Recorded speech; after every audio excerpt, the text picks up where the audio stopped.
하나님의 말씀 구약성경 시편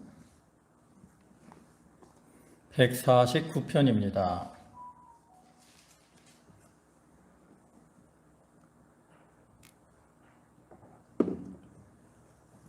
시편 149편 1절, 구약성경 페이지로는 908쪽.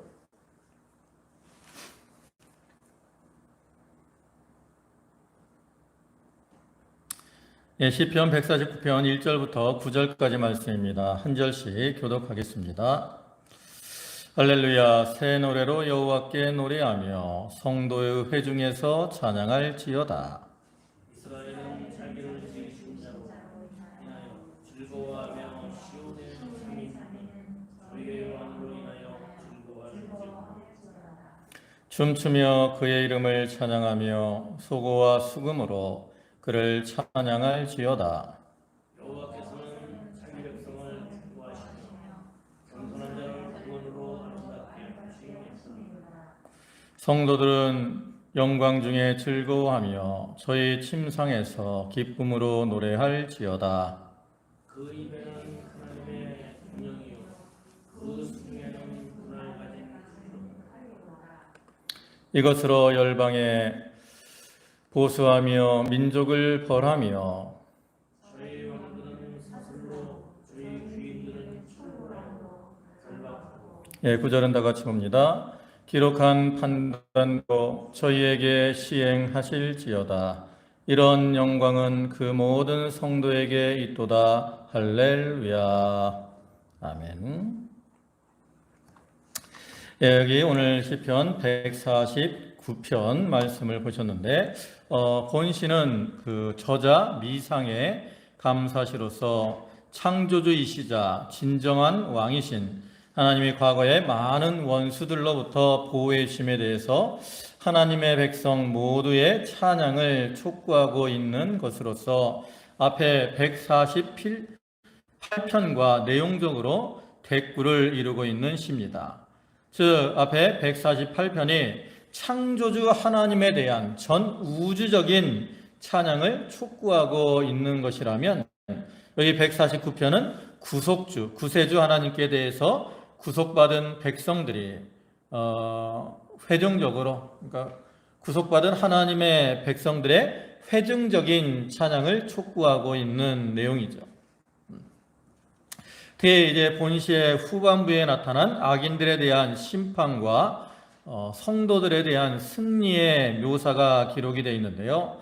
이것은 궁극적으로 예수 그리스도의 재림으로 말미암아 이루어질 심판과 구원의 사건을 예표적으로 보여주는 것으로서 우리 성도들이 장차 주님의 재림의 때가 되면 이러한 주님과 같이 심판의 권세를 누리게 될 것을 보여주는 겁니다. 이러한 본시는 내용적으로 볼 때 크게 두 부분으로 나누어지는데, 먼저 전반부에서는 이스라엘 백성들에게 그들의 창조주이고 또 왕이며 과거의 역사 속에서 원수들의 손에서 그들을 보호해 주신 하나님을 찬양할 것을 촉구하고 있는 내용입니다. 그러니까 과거에 받은 은혜를 기억하면서 하나님을 찬양하라 하는 그러한 내용이고요. 그 다음에 후반부에서는 이제 하나님께서 공의를 행하심으로 나타날 악인들에 대한 심판과 또 하나님의 백성이 얻게 될 영광을 언급함으로써 하나님께 대한 성도들의 찬양의 어떤 필연성, 당위성을 이렇게 부각시키고 있습니다. 이사야 43장 21절의 말씀을 보면 이 백성은 내가 나를 위하여 지었나니 나의 찬송을 부르게 하려 함이다. 그래서 이와 같이 하나님께서 우리 성도들을 택하시고 부르신 목적은 하나님을 향한 찬송을 부르도록 하시기 위함이라는 거죠. 그래서 오늘날 우리가 이러한 하나님의 구속의 은혜를 입고 그러한 은총 가운데 살아가는 자들로서 우리가 마땅히 자기의 마음과 뜻과 정성을 다해서 하나님을 찬양해야 될 그러한 의무가 있다라는 거죠.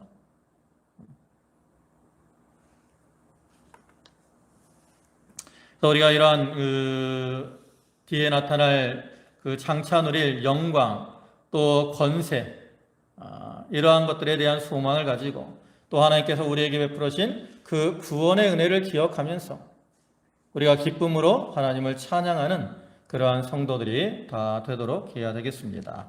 이제 1절부터 오시면 할렐루야 새 노래로 여호와께 노래하며 성도의 회중에서 찬양할지어다. 여기 새 노래로 여호와께 노래하라 그랬어요. 여기서 말하는 새 노래, 이것은 하나님의 구원을 체험한 사람들이 그 심령이 새롭게 되어서 부르는 기쁨과 감사의 찬송을 가리킵니다. 우리가 전에도 말씀드린 것처럼 시편 그 147편부터 150편까지의 찬송은 이스라엘 백성들이 바벨론 포로 생활을 하다가 거기서 해방이 된 후에 이렇게 예루살렘으로 돌아와서 예루살렘 성을 재건하고 거기서 평안과 안정을 회복하게 된 때 지어진 그러한 작품들이라고 말씀을 드렸는데, 역사적으로 볼 때 이러한 회복의 은혜를 체험한 그 시인이 이렇게 기쁨과 감격에 젖어가지고 이스라엘 백성들을 향해서 너희가 이렇게 하나님께 구원의 은혜를 받지 않았느냐? 그렇다면 너희가 당연히 하나님을 찬양하는 이러한 생활을 해야 되지 않겠느냐? 하면서 백성들을 향해서 찬양을 촉구하고 있는 거죠. 또한 이것은 영적으로 우리 구원받은 성도들이 날마다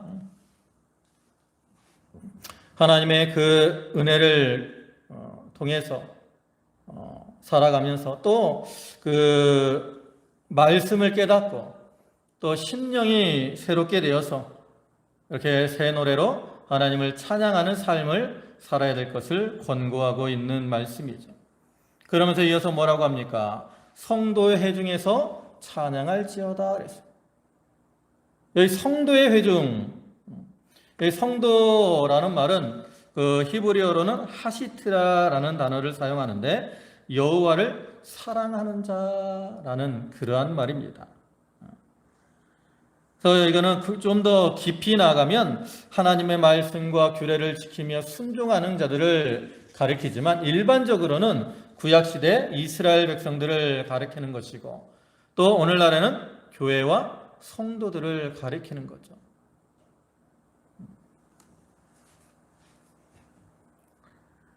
저 구약시대 이스라엘 백성들이 바벨론 포로 생활을 하다가 하나님의 그 구원의 은혜로 이렇게 회복이 되었는데 그러한 너희들, 그 성도의 회중, 너희가 하나님을 찬양해야 되지 않겠느냐?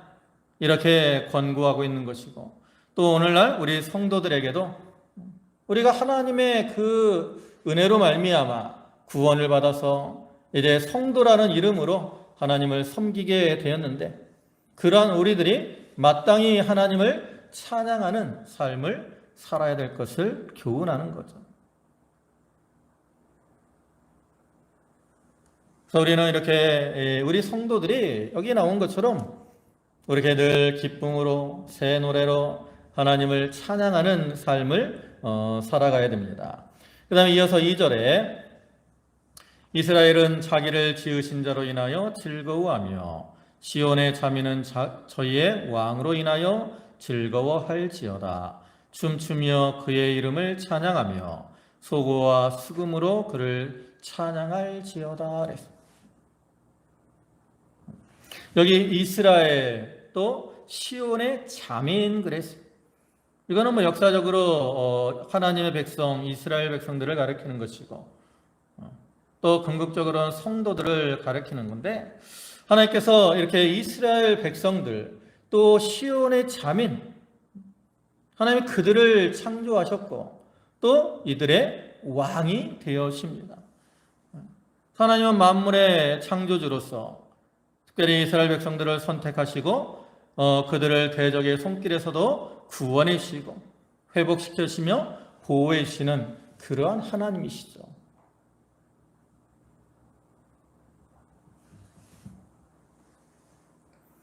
그래서 이스라엘 백성들은 그러한 너희의 창조주가 되시는 하나님, 또 왕으로서 이렇게 이스라엘을 지키시고 보호하시는 그 하나님께 감사의 찬송을 올리고 즐거워해야 될 것을 권면하는 거죠. 이와 같이 오늘날에도 하나님께서는 우리의 창조주가 되어주시고 또 우리의 왕이 되어서 우리를 지키시고 보호해 주십니다.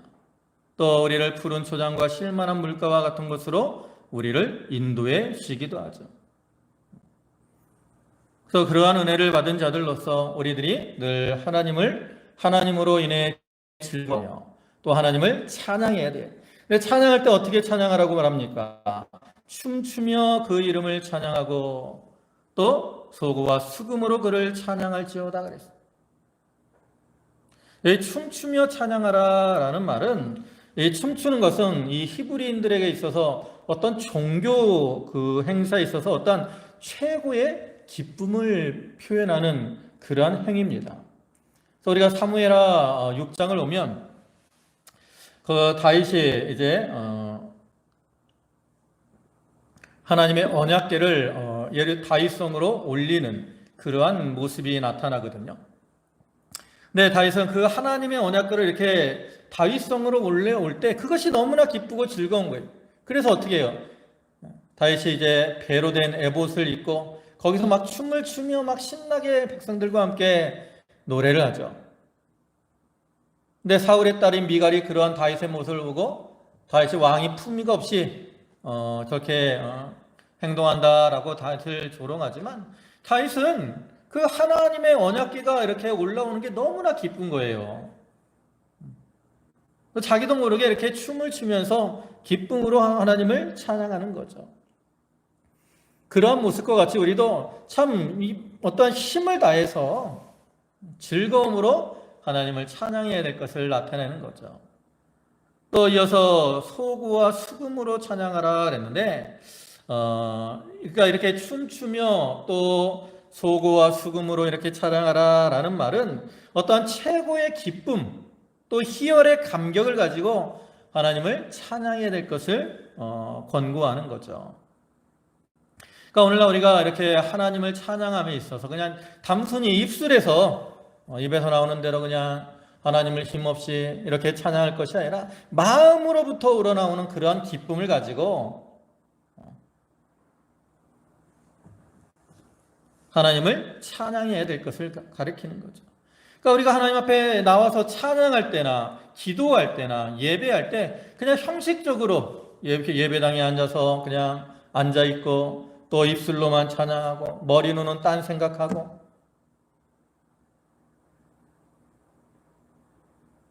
그런 것들을 하나님이 기뻐하시는 게 아니라 진정으로 우리가 마음으로 다 마음에서 우러나서 마음과 뜻과 정성을 다해서 찬양하고 또 마음과 뜻과 정성을 다해서 예배하고 마음과 뜻과 정성을 다해서 기도하고 이런 것들을 하나님이 참으로 기뻐하신다라는 거죠. 그렇게 하는 것이 또 성도의 마땅한 자세라는 거예요. 그래서 시인은 우리가 이렇게 하나님을 찬양할 때 너희가 참 마음을 다해서 춤추며 소고치며 수금으로 찬양하는 것처럼 마음과 뜻과 정성을 다해서 하나님을 찬양해라 이렇게 권고를 하고 있는 거죠. 그리고 이어서 4절에 여호와께서 자기 백성을 기뻐하시며 겸손한 자를 구원으로 아름답게 하심이로다. 여기 하나님께서 자기 백성을 기뻐하신다 그랬어요. 하나님께서는 크고 놀라우신 사랑으로 이스라엘 백성들을 택해서 자기 백성을 삼아주셨습니다. 근데 이렇게 하나님의 백성된 이스라엘 백성들이 과연 하나님이 기뻐하실 만한 그러한 모습으로 살아갔느냐? 우리가 이 성경의 역사를 보면 이스라엘 백성들이 하나님을 기쁘시게 하는 모습보다는 하나님을 좀 실망케 하는 모습으로 살아가는 것들이 더 많이 나타나죠. 애굽에서 나와 광야 생활을 할 때, 또 가나안 땅에 들어갈 때, 가나안 땅의 삶, 또 그 모습들을 보면 그들은 참 하나님의 뜻을 따라서 온전히 말씀대로 순종하는 이러한 삶을 살기보다는 하나님을 떠나고 말씀을 저버리고 참 자기 소견에 좋은 대로 이렇게 살아간 적이 많았다라는 거죠. 그러니까 이러한 모습들을 보면 과연 하나님이 기뻐하실 만한 그런 모습이 있겠습니까? 그런데 하나님은 그들을 기뻐하셔요. 왜 기뻐하십니까? 하나님께서 그들을 사랑하셔서 자기 백성으로 삼아주셨기 때문에 하나님이 그들을 기뻐하시는 거예요. 오늘날에도 마찬가지죠. 우리가 과연 이렇게 예수를 믿고 구원을 받아서 하나님의 백성이 되었는데 우리가 자기 자신들을 돌이켜 볼 때 과연 내가 하나님의 기뻐하실 만한 그러한 모습으로 살아가고 있는가? 사람들은 이렇게 겉으로 드러난 모습만을 보기 때문에 뒤에서 어떤 행동을 하는지 잘 모를 때가 많죠.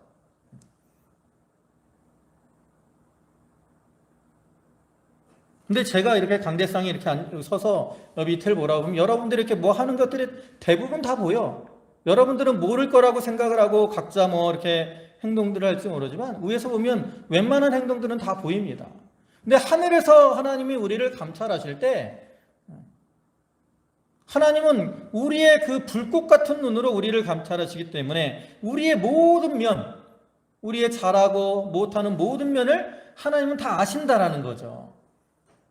그래서 그런 하나님 앞에 올 때 우리는 참 부끄러운 모습으로 설 수밖에 없어요. 그럼에도 불구하고 하나님이 우리를 어떻게 하신다라는 거예요? 기뻐하신다라는 거예요. 왜요? 하나님이 우리를 사랑하셔서 하나님의 자녀로 삼아주셨기 때문에. 여러분, 우리가 자녀를 이렇게 기르다 보면 우리 어린아이들 이렇게 이제 어려서 태어나서 이제 막 자라나게 되잖아요. 그러면 자라는 애기들 보세요. 애기들 하면 밥 먹고 싸고 똥 싸고 또 잠잘 때 때 부리고 그게 얼마나 이 부모를 힘들게 합니까? 그죠? 잠 안 자고 땡깡 부리고 엄마들 잠 못 자고 피곤하고 힘들다. 그럼에도 부모들이 그 자녀를 사랑하잖아요. 얼마나 사랑합니까? 기뻐한다고. 자기의 자녀이기 때문에 그와 같이 사랑하고 기뻐하는 거죠. 그와 같이 하나님께서도 우리를 사랑하셔서 하나님의 백성으로 우리를 삼아주셨기 때문에 우리가 비록 잘못한 길로 나갈지라도 하나님이 그들을 기뻐하시는 거예요. 그런데 우리가 이게 잘못해도 하나님이 우리를 기뻐하신다면 우리가 마음과 정성을 다해서 하나님을 잘 섬기고 또 하나님을 찬양하는, 앞에서 말한 것처럼 하나님을 찬양하는 그런 삶을 살면 하나님이 얼마나 기뻐하시겠느냐라는 거죠. 그래서 우리는 하나님이 기뻐하시도록 마음과 정성을 다해 하나님을 찬양하는 삶을 살아야 된다라는 거예요. 그리고 이어서 또 뭐라고 말씀합니까? 겸손한 자를 구원으로 아름답게 하심이로다 그랬어요. 여기 겸손한 자는 문자적으로는 고통받는 자 또는 억압당하는 자라는 의미야. 여기서는 위에 이 본문들과 연결해서 생각해 보면 이렇게 자기를 하나님 앞에서 자기를 낮추면서 기쁨으로 하나님을 찬양하는 그러한 자들을 가리키는 거예요. 다시 말해서 하나님께서 자기에게 베푸신 그 구원의 은혜가 너무나 크기 때문에 그러한 하나님 앞에서 겸손함으로 하나님을 찬양하면 하나님께서는 그러한 자를 기뻐하셔서 구원의 기쁨을 누리게 하시고 또 그들을 존귀케 해주신다는 거예요. 잠언 18장 12절 말씀을 보면 사람의 마음의 교만은 멸망의 선봉이요 겸손은 존귀의 앞잡이니라 그랬어요. 이와 같이 우리가 겸손히 하나님을 섬길 때 하나님은 그들을 어떻게 해주신다는 거예요? 존귀케 해주신다는 거죠. 그래서 우리가 겸손한 마음으로 하나님을 높이고 하나님을 찬양하며 하나님께 영광을 돌리면 하나님이 그러한 자를 기뻐하셔서 그러한 자들을 존귀케 해주시는 거예요. 그래서 우리는 이렇게 하나님이 우리를 기뻐 보실 수 있도록 또 하나님께서 우리를 아름답게 보실 수 있도록 늘 겸손한 마음으로 또 마음과 정성을 다해 하나님을 찬양하는 삶을 살아야 되는 거죠.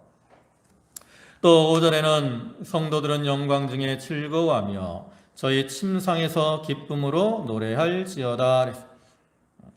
여기 성도들은 영광 중에 즐거워한다 그랬는데, 이건 역사적으로 이스라엘 백성들이 바벨론 포로에서 회복됨으로 그를 통해서 영광을 얻게 될 것을 가리키는 것이고, 또 영적으로는 우리 성도들이 죄와 사망에서 구원받아 하나님의 자녀가 되므로 하나님의 영광을 얻게, 하나님의 영광 가운데 살아가게 될 것을 가리키는 겁니다.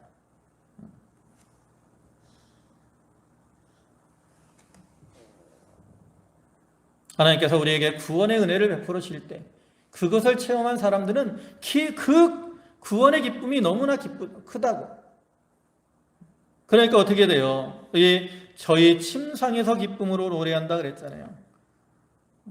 그 기쁨이 너무나 크기 때문에 잠을 자려고 누워도 자기도 모르게 찬양이 흘러나오게 되는 거죠. 사실 이스라엘 백성들이 과거 바벨론 포로 생활하는 동안에는 그 대적들의 압제와 핍박으로 인해서 오히려 긴긴 밤을 눈물로 이렇게 지새우고 하루도 편히 쉬는 날이 없었습니다. 예레미야가 1장 14절부터 16절 말씀 보면 내 죄악의 멍에를 그 손으로 묶고 얼거 내 목에 올리사 내 힘을 피곤케 하셨으며 내가 감당할 수 없는 자의 손에 주께서 나를 붙이셨도다. 주께서 내 지경한 모든 용사를 없는 것 같이 여기시고 성애를 모아 내 소년들을 부수시며 처녀 유다를 술틀에 밟으셨도다.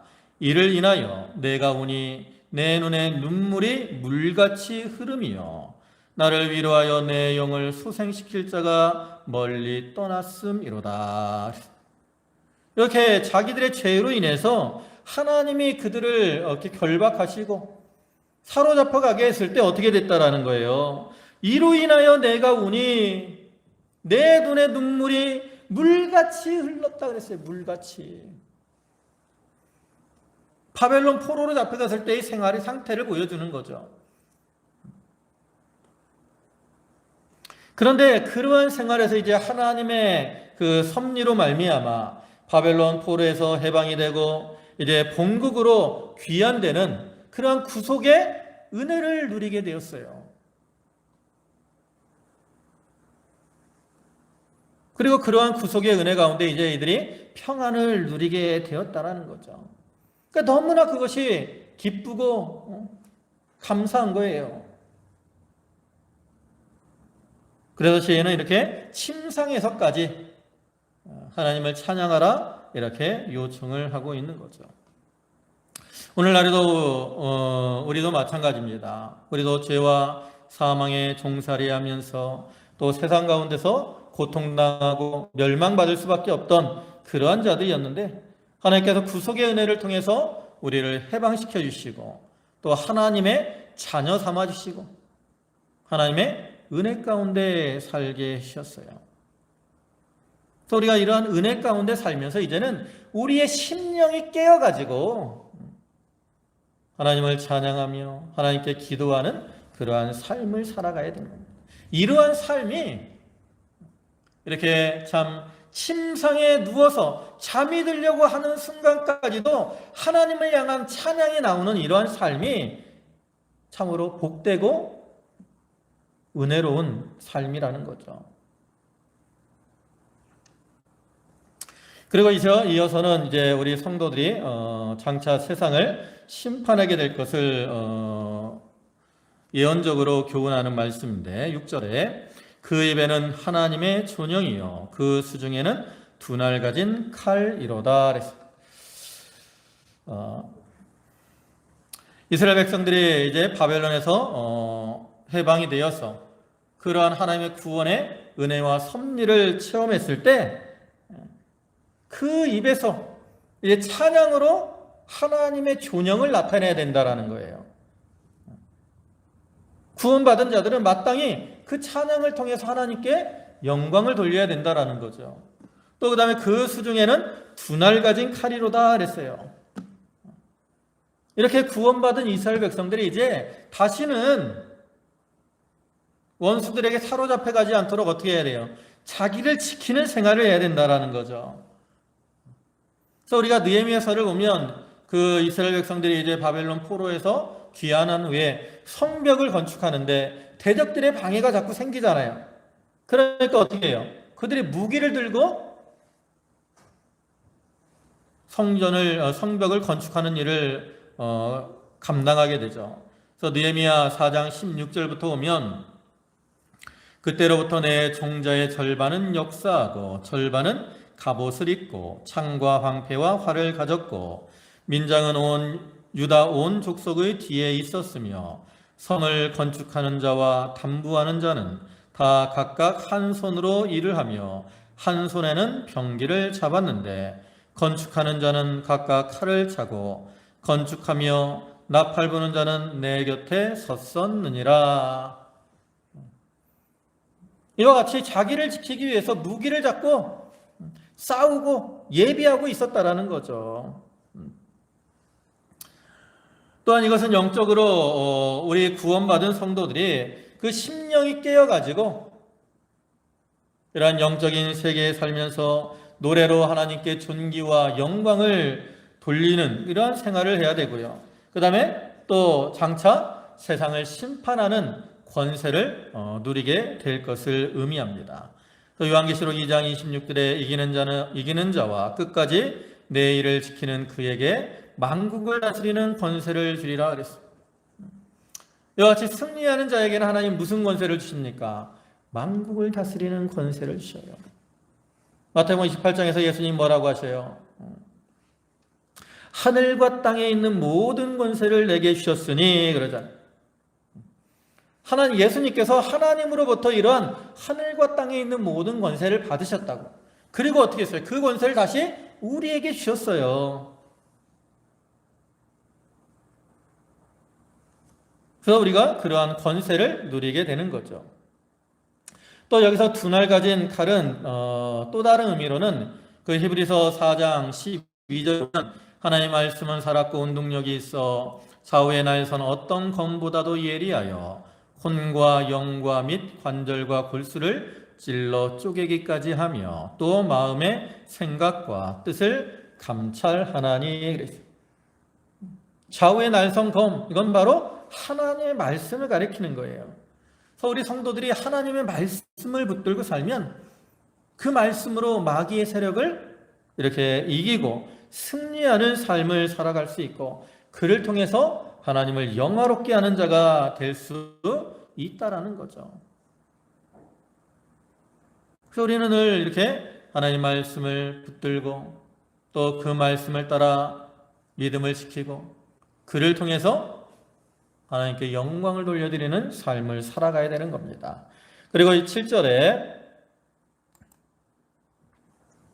이것으로 열방에 보수하며 민족들을 벌하며 저희 왕들은 사슬로 저희 귀인은 철고랑으로 결박하고 기록한 판단대로 저희에게 시행할지로다. 이런 영광은 모든 성도에게 있도다. 할렐루야. 여기 보면 열방에 보수하며 민족들을 벌하며 왕들을 사슬로 귀인은 철고랑으로 결박한다 그랬어요. 이것은 하나님이 공의의 하나님께서 이 심판하실 때 모든 자들을 이렇게 하나님의 그 공의대로 심판하실 것을 가리키는 거죠. 아무리 존귀한 자일지라도 악을 행하면 그들은 하나님의 심판을 받아서 멸망을 당할 수밖에 없는 거예요. 역사적으로 볼 때 그 시드기야라는 왕이 있습니다. 남유다에 시드기야라는 왕이 있는데 그가 악을 행하니까 하나님께서 그 바벨론 왕인 느부갓네살을 통해서 그를 징계하시니까 그 시드기야 왕이 이렇게 사슬에 결박되어서 바벨론으로 끌려갔다고. 그와 같이 하나님께서는 이렇게 악한 자들, 죄악을 행하는 자들을 공의대로 심판하신다라는 거죠. 그리고 또한 이것은 우리 성도들이 앞에서 말씀드린 대로 우리 성도들이 하나님이 주신 권세를 가지고 세상을 심판하게 될 것을 가리키는 거죠. 그래서 이런 영광은 그 모든 성도에게 있도다 그랬어요. 이러한 심판의 권세가 누구에게 있다라는 거예요? 바로 성도들에게 있다라는 거예요. 하나님이 그러한 권세를 주기 때문에 우리가 뭐 잘난 건 없어요. 뭐 여러분이나 저나 뭐 특별히 잘난 게 별로 없지 않습니까? 그러나 만왕의 왕이 되시는 하나님께서 우리에게 이러한 권세를 주시기 때문에 우리가 하나님이 주신 그 권세를 가지고 장차 세상을 심판하게 된다는 거죠. 그리고 이것은 또 궁극적으로 예수 그리스도께서 재림하실 때 주님이 이 재림은 심판주로 재림하시는 거잖아요. 심판주로. 그래서 예수님이 이렇게 심판주로 재림하실 때 우리들이 예수 그리스도와 함께 그러한 심판의 권세를 누리게 될 것을 또한 가리키는 거죠. 이렇게 우리가 말씀을 통해서 살펴본 것처럼 하나님께서는 그 이스라엘 백성들 그들이 바벨론 포로로 생활할 때 하나님께서 그들에게 회복의 은혜를 베풀어 주셔서 그들을 구속하시고 그들을 다시 가나안 땅으로 돌아오게 해 주셨습니다. 하나님께서 우리에게 구원의 은혜를 베풀어 주셔서 우리를 하나님의 자녀 삼아 주시고 그 자녀로 살아가게 해주셨어요. 그런 하나님의 은혜가 얼마나 크고 감사합니까? 그래서 우리는 그러한 은혜를 받은 자들로서 이 시인이 우리를 향해서 새 노래로 하나님을 찬양하며 또 성도회 중에서 하나님을 찬양할지어다. 또 춤추며 소고와 수금으로 찬양할지어다. 이렇게 권고하고 있는 것처럼 우리가 마음과 우리의 정성을 다해서 기쁨으로 하나님을 찬양하며 하나님께 영광을 돌려드리는 그러한 성도들이 되도록 해야 되겠습니다. 기도하시겠습니다. 만유의 주가 되시고 만복의 근원이 되시며 또 창조주가 되시고 우리의 왕이 되셔서 우리를 창조하시고 또 우리를 구원하시며 지키시고 보호해 주시는 주님의 은혜와 사랑에 감사를 드립니다.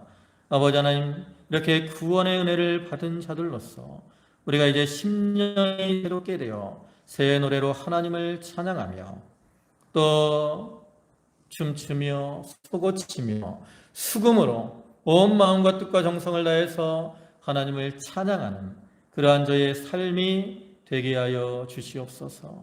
아버지 하나님, 저희가 하나님을 섬긴다고 하면서 형식적으로 입술로만 하나님 앞에 찬양하며 하나님께 예배하고 있지 아니한지 저희가 자기를 돌아보게 하시고 참 하나님이 불꽃 같은 눈으로 우리를 감찰하심을 깨닫고 아버지 하나님, 늘 구원의 은혜 속에 들어가서 심령이 깨어서 기쁨으로 하나님을 찬양하며 하나님께 영광을 돌리는 그러한 성도들이 다 되게 하여 주시옵소서.